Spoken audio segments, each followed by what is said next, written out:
Right, in the previous video, we used the fact that we had the frequency to calculate what the period is. But sometimes it's easier to see the period than it is to see the frequency. Now, we all know that we rarely see an x-axis labeled in the real world in anything other than regular old numbers like this, right? So if I looked at this graph and I was trying to figure out how many cycles are in 2 pi, it's virtually impossible for me to know how many cycles are in 2 pi. Well, there's no 2 pi on here. However, what can I find?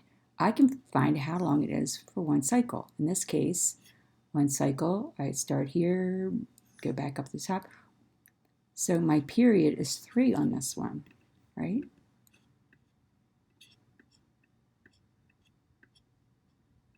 On this one, how long is it one cycle? Okay, let's see, boom, one cycle. One cycle appears to be 1.5, right? So our period is 1.5. That's great.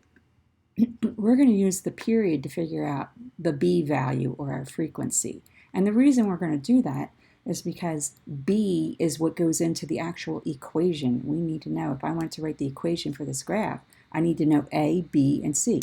Well, period and B totally relate to each other. On the previous video, we found that P is equal to 2 pi over B. And we're going to find on this video here that B is also, B is 2 pi she said, over P. So if I look at this first graph, my P is 3. So in my equation, my B value would be 2 pi over 3. For the second one, my P is 1.5. So if we were to do, want to find out a B value, we would say B is 2 pi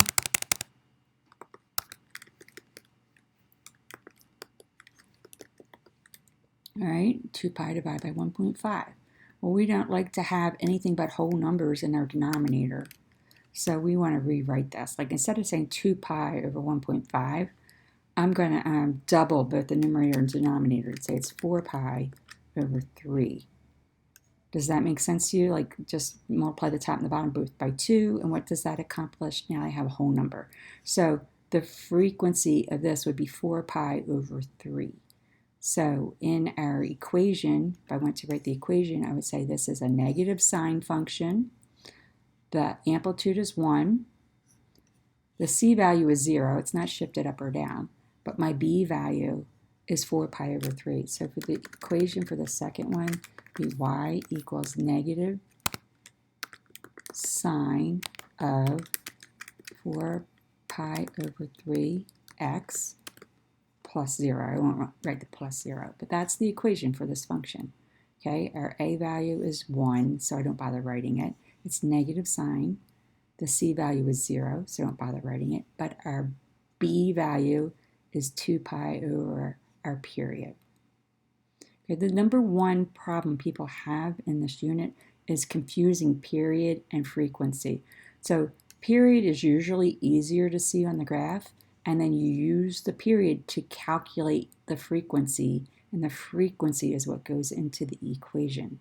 This obviously takes a lot of practice and attention. You can't like just quickly breeze through this. You have to really be thoughtful when you do it.